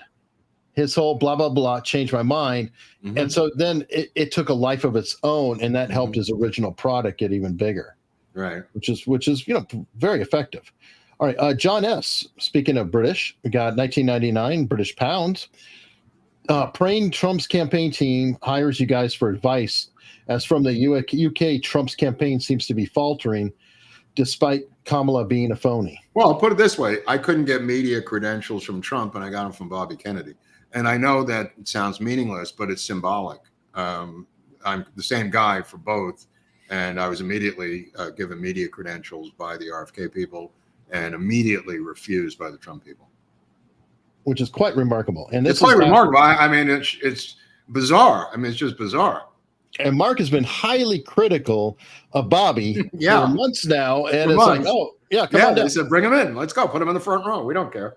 And then I couldn't say I'm wearing the hat, but I've said enough about Trump for 4 years or 3 years. I mean, but nah, we can't get a guy like that in there. America's Untold Stories, they're probably a commie organization. Agree. Okay. Soltron said, off topic, but I was wondering what you guys think about here it is, Mark. What? Trine Day podcast episode about General Walker. The Trine Day podcast. What does that mean? Well, it's Trine Day. That probably says it all. They have their own episode. Apparently, they have a podcast, and apparently they did one on General Walker. So I haven't seen it, so I can't really comment. Milligan is not. He's got a little bit of a CIA tie. If people want to check out a CIA in the media, I didn't see his episode, so I can't comment on it. I mean, how many episodes did we do on Walker? We did 2. We did 2 on Walker, so I can only recommend my own of what I look. I've done so much research on General Walker. I think I know what I'm talking about Walker. From what is known out there and what I know. I mean, obviously, there's things I don't know about Walker. Very few people knew he was a homosexual, for that matter. So there's a lot of stuff in our 2 episodes. I don't know what Trine Day's doing. They probably have another book, conspiracy type book on General Walker. Oh, I'm sure. Soltern also said, why does Bill Clinton sound like he's 1,000 years old? Well, he's had some health issues. Somebody put up a photo of somebody's exact age. I think it was Sammy Hagar, and Hagar looked like he was 49. Oh, yeah. Did you see the 2 photos of Hagar? Oh, yeah. And who's lived a rock and roll lifestyle. And look, Bill Clinton has lived a rock and roll lifestyle. Sammy Sunshine, a guy named Sammy Sunshine, told Kinky Friedman that he did coke with Bill Clinton at the, I want to say, 92 Democratic Convention. and Kinky told me about this years ago, obviously, but he's had a party lifestyle himself, Bill Clinton, as did his brother. Fair enough. Roger. Dick Dickerson gifted 10 more America's Untold Stories. Nothing's going to stop this guy. I think you need 10 memberships just to survive with one. Could be. Yeah, just to survive as a man or a woman. Because we're demonetizing. These really help a lot. Brian C. Gamecock. Holy shit, RFK Jr. dissembled the Democrat agenda and corruption. Trump needs to get him to campaign in battleground stakes. Yeah, well, that's the question I was going to ask. I had a bunch of questions if he was taking questions, which he didn't. I mean, that was the number one question on my agenda. Will you campaign physically, go on the stump for Trump and direct your voters to vote for Trump? That's the main question I want answered. All right, maybe we'll find out today. I kind of feel like he will, because what's he going to do? Just go home? Yeah, he could go home. I don't know. No, he could, but if he enjoys the attention, he's got to, at least for a little while, do a press tour. Why did you do it? Why did you so you can go around and... I don't know. We're through it's new territory now. I don't really know if the old rules apply anymore, because he wasn't doing events before this, Eric. You know what I mean? He never really did any events. It was mostly an online campaign of ideas. I don't remember him having big crowds anywhere. How big was the crowd today, by the way? It was in a tiny little space. It was 100 people. Well, that's okay. The reason why I asked is when I heard the applause at the end, I was like, "Oh, it sounds like our." No, it was like 100 people in there. It was more press than people. Wow. But that being said, who the hell is going to come to Phoenix on a moment's notice? We didn't learn the address until late last night. I mean, the media jumped on it, but they didn't even know where to go until late last night. I mean, I wouldn't have come here unless I was in Arizona. Yeah, a happy coincidence. Yeah, it was a coincidence. Dick Dickerson, every single truck driver I talk to is voting for Trump. Well, there's not enough truck drivers, unfortunately. So I wish there were more truck drivers, but they have other dingbats on their side to replace every truck driver on our side. I mean, true, but they're missing union workers, which is a big blow. Because a lot of labor has shifted to Trump, and that's significant. Blaine N said, notice it's not being a good neighbor to allow your neighbor's businesses to be burned and looted for 3 days before doing something. Yep, that's part of the waltz. Well, I don't. Was it 3 days or 1 day or 2 days? I don't even know, but there's been multiple things in that state that have gone down. Yeah. I mean, Brian D. To all the Dems in here, you love being Democrats. Conservatives love being patriotic Americans. We aren't the same. Thank you, Eric, Mark, and chat. Oh, okay. Well, that's debatable. Yeah, I mean, there's a lot of patriotic people out there who are Democrats. Yeah, I actually feel sorry for him. I feel sorry for Bobby on that, because you could hear a little bit of the pain of saying, this party, his family, his legacy, and what it's become. It's been captured like these agencies have been captured.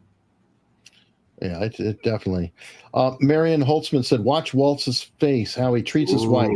He can barely hide his grimaces. He makes better when he's displeased. Yeah. He yanked his kid, make no mistake about it. You know what? I didn't see it, but I saw him with his wife, and Marion, I kind of felt the same way. I didn't see the kid yanking that Eric was talking about, but I looked at him with his wife, and she had the face of a beaten woman. Yeah. Al Gonzalez said the female Secret Service agent should be holstering her weapon on her left side so she can reach it when needed. You unholstered it with your right hand. It's called a cross draw. Okay, so she may be a lefty. I don't know, righty, but she had it on her right hip and tucked into her pants, just to be emphatic as to what was going on there. So unless she's a lefty, it was on her right hip, and it was a 9mm Beretta. I think it's remarkable to do that, but anyway. What can I say? I mean, she was literally 20 feet from me the whole event. True. Of the last 10 Democratic nominees for president, only one ever served in the military. Dishonorable swift boat coward John Kerry. None managed a business, but all of them were lawyers. tells you everything you need to know. Well, Kennedy's a lawyer too, and he's never served. Well, he's not being asked to serve now, so I, But didn't he have a lot of medals, John Kerry? Didn't he have a Purple Heart, couple of Purple Heart, Silver Star? Yeah, he did. He threw his medals famously. Okay, but I'm saying he did get those medals. They weren't like the Silver Star that LBJ got, a phony Silver Star. No. Kerry saw right. I mean, again, this is, it goes back to the days when I was campaigning for Kerry, when I was on the other side. So I looked into it very, very closely. I mean, obviously threw the medals over the thing and Vietnam Veterans Against the War, but I'm talking about the actual fighting in Nam. I mean, no, he was in action. He was in the bush. He was in the shit. And another one, I thought Wesley Clark ran as a Democrat. Yeah, he did for a minute. Yep. And I guarantee he served. Oh yeah. In general. Yeah. No, I'm just pointing out. Now, he wasn't the nominee. In fairness. Oh, there's plenty who tried to get the nominee who had military backgrounds who didn't succeed. Right. Yeah. Anyway, Sean Lucan gifted 10 America's Untold Stories membership. Welcome, Sean, and thank you very much. Got another membership fairy out there. Interesting. Thank you. Basil Beshkov, get Kamala a Dukakis helmet and a tank ride. Did Dukakis serve? He was in the National Guard. Why was he in that tank? No, What was the deal with him? It was a photo. It was a photo op. Was he driving the tank or no? He was riding on the tank for their National Guard, and he put the helmet, and he just looked stupid. It was an unforced error. What was his background? Was that? I don't think he served. I don't know. I don't know. He was governor of Massachusetts and vice president. By the way, there's 5 toss-up states for the Senate. It's deadlocked right now at 50-45. And the Republicans have 50 locked, and the 45 are all Democrats. Yeah, he was in the Army. Yeah, and Dukakis was in the Army. For 2 years, yeah. Yes, during absolutely. Korean War. Yeah. But getting back to the Senate races, there's 5 toss-ups that are currently, they're all 5 Democrats. There's 5 toss-ups currently right now. It's a 50-45 split. And if we could just peel off 1 or 2 of those races, Tester up in Montana, couple of these other races, you could take control of the Senate. And I can't believe we're going to lose all 5 of these Senate seats that are toss-ups. I find that hard to believe, but stranger things have happened. So, I mean, keep an eye on those 5 toss-up. I put it up on Twitter the other day, the 5 states that are toss-ups right now. They tried awfully hard in 22. So. Yeah. All right. Big Fish, $20 super sticker. Thank you. You're the man. And Stephen McMahon. Mark, what does Ruth Payne have to say about RFK's decision? I didn't like him at the beginning, but now I love him. He was a good man. I had sex with his father, and then later on his uncle, and then I had to do something bad. So sorry. Oh, Bishop said, NIAID? National Institute. Yeah, okay, that's what I was saying. Yeah. Fauci was NIAID, so he was not NIH. Apparently, he was at the allergy thing, allergy and infectious diseases. When I looked him up, remember? I don't know what it is, but it's the health czar. Let's just put it that way. There's a drug czar too. I'd like to be the drug czar. I could really help out being the drug czar. Okay. RFK has a crazy plan of sending drug addicts to drug farms for 2 or 3 years. I mean, I don't know if that's going to happen, but he could be a drug czar. It could be. And somebody else said he could be attorney general too. Yeah, I'm sorry. There's a reason that his father was attorney general. It's because his brother was the president. Trump doesn't trust him that much, bro. No, I don't think so. Don't follow leaders. Watch your parking meters. All right. Stephen McMahon said, Mark, I'll make you a deal. You do Ruth Payne, and I'll do a Bullwinkle. I'll even toss in Rocky the Squirrel and Boris Bat. He just did. I'd rather have you. I just did it, didn't I? I'd Yeah. rather have you do your father, Ed McMahon, that drunken, fat sloth of a man who made money by just laughing at. I want to make money like Ed McMahon made money. He had one job. And he made a fortune doing that. That plus, obviously, knocking on people's doors with big checks. With big checks. I could do that too, McMahon got the money handed down when Ed McMahon died to Stephen McMahon, his irascible son. But Ed McMahon had the greatest job in the history of show business, just laughing at Johnny Carson. Hey, somebody had to do it. Yeah. Alex Davy Duke said, RFK Jr. and Trump on the same side. Democrats and rhinos are done. Add in Tulsi, Vivek, Elon, Vance, among others. Hope is reborn. By the way, the timing of JFK is perfect right after the DNC event. I think RFK. I think is what he's talking about. Yeah, I mean, it's like the Avengers now. That's what I'm calling them, the Avengers. These are people who've been on vengeance. They've been harassed. They've been belittled. And these are the Avengers. I think someone could put super costumes on them with different looks, and you'd have the Avengers, which should be on the cover of Time magazine next week. That's what I would do if I was at Lampoon right now. I appreciate this one. I forgot about it in his speech. Make fatty circus acts again, RFK Jr. Remember when he said that about obesity was so rare that they were in the circus? Yeah. We looked at each other. That was a good line. Obesity has been on my mind lately because of the health crisis. Not me personally, but this insulin thing, and it's like their black base is overweight beyond even the white people, and they wanted free diabetes centers or in the urban areas. They put it on the ballot in LA all the time. It's voted down every single time. They wanted around the clock free diabetic centers where you go in and get your diabetes and insulin and everything. This is a national crisis of just obesity, is right. True. Speaking of diabetes, this is I just want to say my mother died of obesity diabetes. That's why I'm mentioning that. Okay. Anyway, this story just crossed my path, and I thought it was wild. A family spent a year looking for their daughter after a hospital said she checked herself out. She was dead the whole time. In the hospital they found her, or no? That's got to be California. Yeah. I don't know if it was it was California. This is the daughter. It's sad. She was 31. How do you miss that? I mean, how do you lose that girl? I don't know. Apparently she went in because she has type 1 diabetes, from childhood on. Yeah. So it's not an obesity thing, and was having complications. Went in the hospital, and a year later they found her in the freezer. Oh my God. She was sent to cold storage. Oh my God. And they're pissed off because they can't even do an autopsy to rule out medical malpractice because the body was so severely disfigured with freezer burn and everything else. Crap. Well, they got to get a payday out of that. One would think so. My daughter went in and she was put into the freezer, and now she's a frozen waffle. I mean, come on, you got to pay out.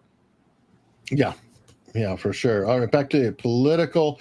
I guess this probably happens more often than not, but 44 DNC delegates snubbed Harris, voting present.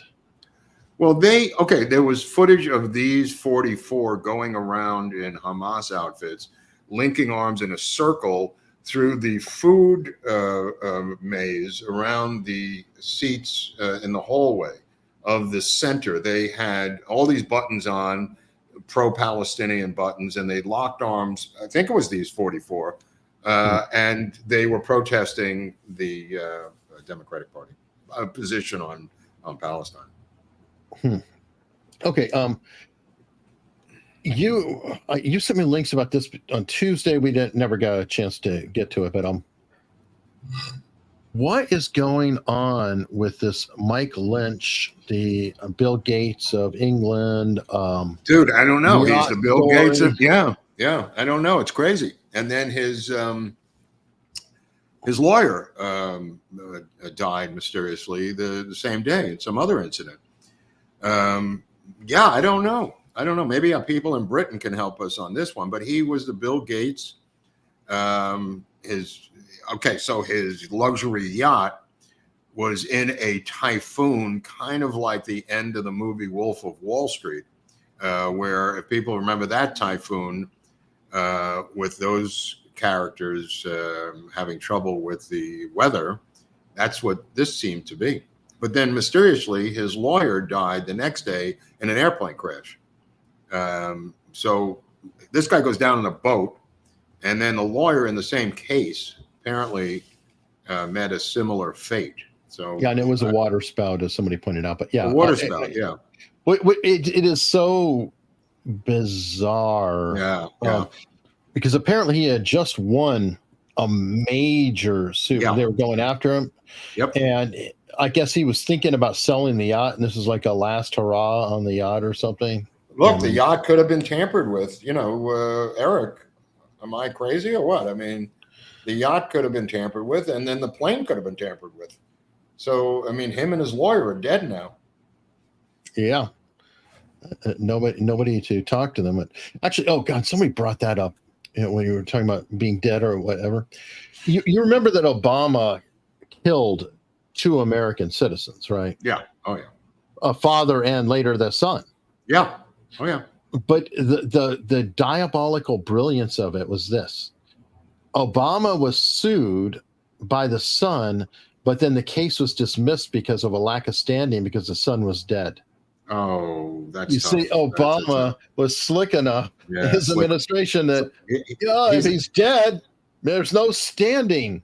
You have no standing when you're dead. Everybody knows that. They call the other guy Slick Willie, but Baraka doesn't have a nickname, but he should have, because that was some slick things that he did. All right, and then we have the debacle, Disney. Okay, we've covered this movie before. It's gleaned into our coverage because of dickhead Peter Dinklage. Remember, he determined. Yeah, he said that having dwarves in movies. Of course, he can play a dwarf in a movie and get rich and famous and everything else. But all other dwarves, only Peter Dinklage can be paid as a dwarf. So they made Snow White with. Let me just add one more thing, because the dwarves that work in Hollywood who are not famous came out and denounced Dinklage for his interference in the hiring of them, so they couldn't make a living, and only Dinklage as the head dwarf could make a living. But yes, but then they shot the movie with diversity hires. Yeah, and people saw the preview of that, and I think we're tossing their cookies all over the place, and so they quickly went back in and they replaced the original dwarfs, the diversity dwarfs, with CGI dwarves. So we definitely screw the real dwarves. Real dwarves cannot, or real little people can't be hired. Obviously, no money for them. Screw them. But then now, the lead actress, Rachel Zegler, she's just a true winner. She famously last December was talking about how the movie was essentially about a stalker. Oh, right. And she was saying it's weird. Right. Into a memeable level. Well, now they're finally getting this damn thing done. They've delayed the release. It was supposed to come out in March, but they delayed the release because all the crisis communications and things and how to cover it and get it out there, get the publicity. So she's out touring around with Gal Gadot, who is playing the evil queen. Mm-hmm. And what does Rachel Zegler do? She's advised to shut up. She's advised to not do anything crazy. And instead, her answer is to tweet, as always, remember Free Palestine. Yeah. Well, her co-star is literally an Israeli who served in the military, from what I understand. True. True that. And this little creature, Wonder Woman, this imbecile, who is probably the ugliest Snow White imaginable. She's got that kind of weird, crookedy little face. Well, she said that the lead male in the movie was a stalker, and she said that they might cut him out of the movie jokingly. They couldn't do that, but what they are doing is recutting the film and retesting it repeatedly. When they pull the film, what they actually are doing is they're going to cut, and then retest until it gets a high enough score to trigger the accountants to agree to put the millions in P&A, print and advertising, behind it. And that can work. I mean, it's worked before, but I mean, it is kind of embarrassing when it was such a high-profile film. But nevertheless, it could come out worse. It could come out better. It could be pulled completely. I think like Batgirl was famously pulled by Warner Brothers because they kept recutting it and testing it.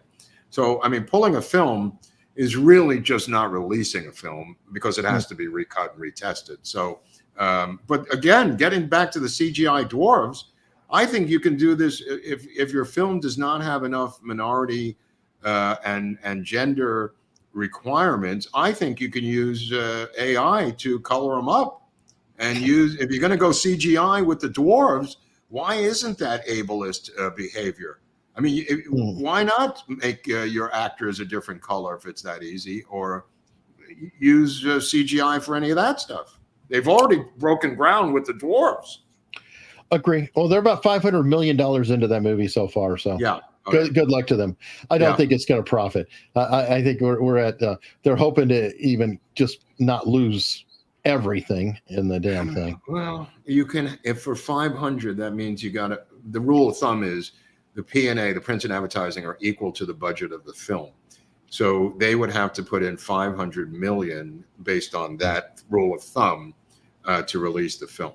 So the movie has to make $1 billion to even. Yes, $1 billion. But that's calculated. They believe, and who knows what where they get this from, but they believe it's Barbie, that it's a Barbie.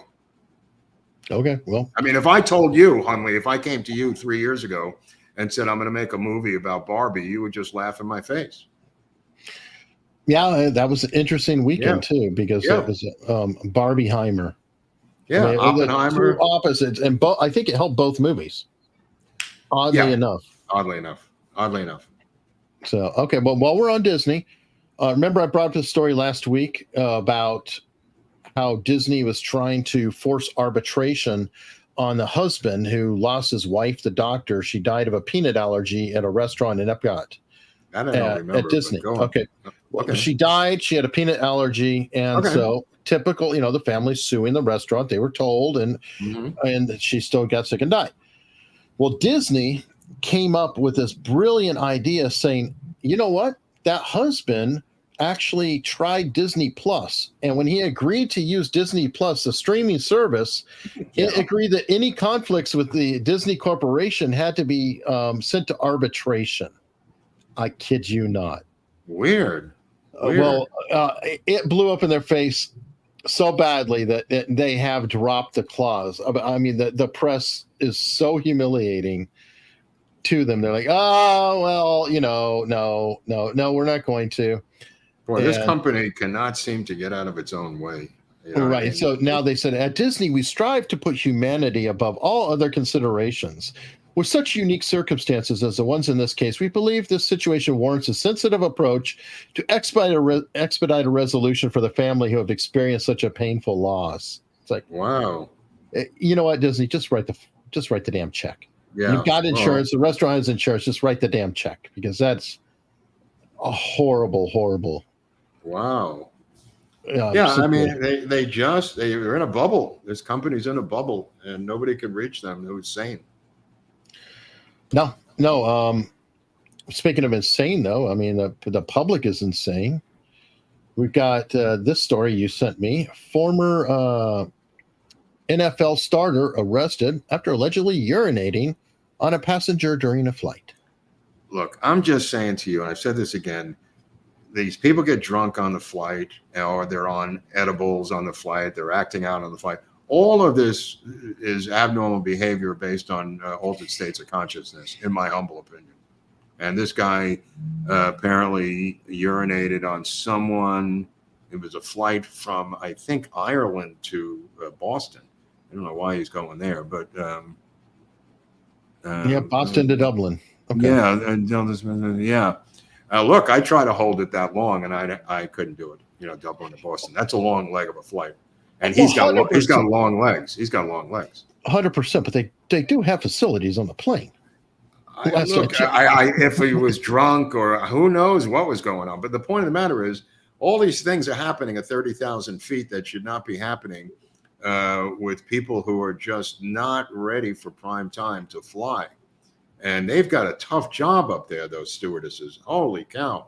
Air marshals, stewardesses just fighting, videotaping, brawling at the ticket counters. Emotional support dogs or animals? No. But I'm saying if you had getting back to the Trump administration, if you had a legitimate transportation director who would deal with stuff, this guy's a phony a placeholder. Sure. If you had a real guy, they would be able to somehow get these airlines under control. This guy doesn't do anything. He's raising a child with breastfeeding adopted babies, whatever the hell he's doing over there. This isn't really not a Secretary of Transportation. Right. Agree. Let me see. Sarah Me said, appreciate you both. Splinter it into 1,000 pieces, Danny and Bobby. Donnie and Bobby. Yeah, I mean, you could do that, and for both the FBI and CIA. I mean, it would be great, in theory, if he could get into CIA, but I don't think he could get confirmed. So that's my take on that, because there are Democrats who are never going to confirm him in a million years, and there are rhinos who are never going to confirm him in a million years. So I don't know how he get confirmed for that type of post. I'm not sure. Steve McMahon, did you guys catch Obama making a remark about Trump having a small crowd complete with hand gesture? He's got joke writers and stuff like that. He's just reading lines. And he's got a couple of Hollywood. He's got a couple of joke writers. Al Gonzalez is saying, I was referring to the female Secret Service butler who had trouble holstering her weapon. My bad. Her holster is too high on her hip, so she had trouble accessing it. Right. Okay. Well, that makes sense. It looked very high. It was kind of at a weird angle. I don't know what was going on, but I think it had something to do with her girth. I really don't know what their by the book procedure is. I'm merely referring to what I saw this afternoon, and I think it might be related to that situation. I don't know that, of course, but to see her with a gun tucked in her waistband was a little disconcerting. All right, this one's kind of hard to read, so bear with me. Kerry was only in Vietnam. Sam Forrest 6 weeks agony. His purple left. I guess purple hearts were BS. I don't. He's got a silver. He's got a silver star too, bro. He's got a silver star. Yeah, I don't know. Okay, Stephen McMahon wanted to correct you. Ed McMahon is his cousin, not his father. I was teasing. And it must be frustrating for him to just laugh at JC all the time. No, I agree. It's a tough job. It was the weirdest job in show business. I'm telling you. He earned his stripes, and how many nights he was just bombed to the gills. He didn't know where he was. I mean, he drank with Carson for years, and then Carson drank alone. He was an alcoholic who drank alone, and Rodney Dangerfield talked about him showing up, and he was afraid to be in public at Dangerfield's place in New York. But yeah, they were drinking buddies for a long time, from what I read in various memoirs. I read a biography on Carson. Dark light. Dark. Oh, dude. But every comic's like that. I mean, people think that they're normal people. They're not normal people. True. That comedy comes from pain. Yeah. Steve McMahon said, I'm going down to the convention site tonight. I'll try to get some video on my phone in case Nancy Pelosi falls down drunk. Oh, in Chicago, he's talking about. Is this tonight the last night? I thought last night was the last night. I thought it was too. I'm confused. I think he's making a joke. Stephen. That's funny, Stephen. Well, and I do agree with this sentiment. Gal Gadot was smoking hot. No kidding. That's one Israeli I would die for. I mean, isn't that Wonder Woman? Yeah. I like the other Wonder Woman too. She ended up. Linda Carter. She had a little drinking problem. The other Wonder Woman. Did she? Oh yeah. She had a problem. Yeah. But she was super, super hot. Yeah. All right. Let me see. Oh, you sent me this. It's a Twitter search. Putin is trolling us, it appears. I don't know who's trolling because he signed an executive order. But it's kind of a troll. It is a troll, but legally, it's he's giving out limited citizenships, which they rarely do over there. And if Trump doesn't win, I'm going to take him up on it. I swear to God, Eric, I'm going to Moscow. If I'm not going to stay here for this administration, this Marxist takeover, I'm going to go to a Christian conservative country that knows how to run a war. I mean, the numbers that Robert Kennedy was talking about today are the real numbers: 600,000 dead Ukrainians to 100,000 dead Russians. Those are the real numbers, a 6-to-1 ratio by military experts. I mean, that's a tough, and they just keep throwing the meat into the grinder with this. And the Russians, according to sources, just will keep killing everyone that comes at them. I mean, at one point, when do you say, uncle, you've had enough?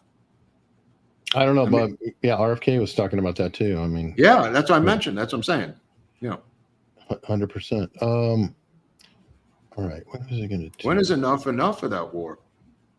I don't know. Well, I think Trump will end it as soon, like he said, as soon as he gets in there. Oh yeah. Yeah. Oh, yeah. Yeah. All right. But there has to be Senate investigations into every aspect of this, one of the largest military debacles in American history. The funding of this Ukraine bloodbath. There has to be hearings. There's got to be investigations at the senatorial level.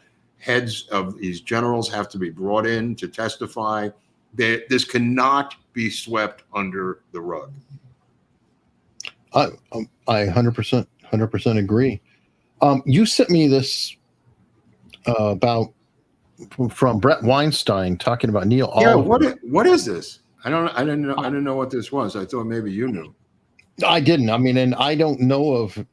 I think that Neil Oliver, he's been on with Viva a couple times. Yeah, I don't know who he is. That's why I thought he's an Irish commentator or presenter.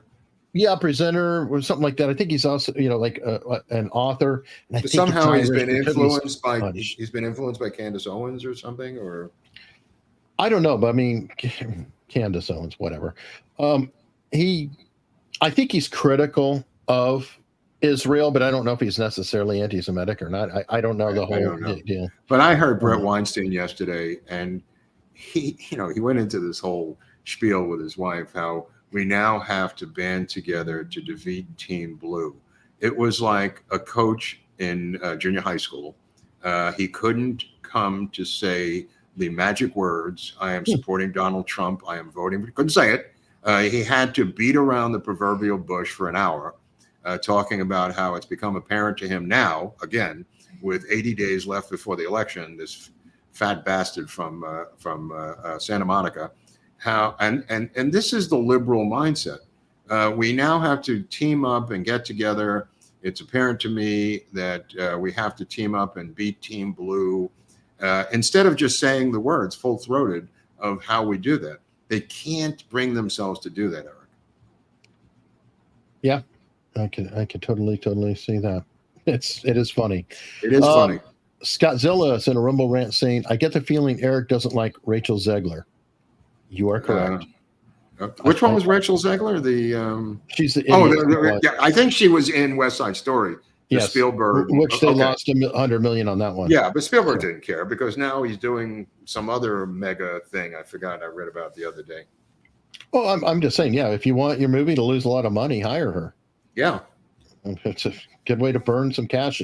Yeah. You call her a tax write-off actress. Mm-hmm. Let me see.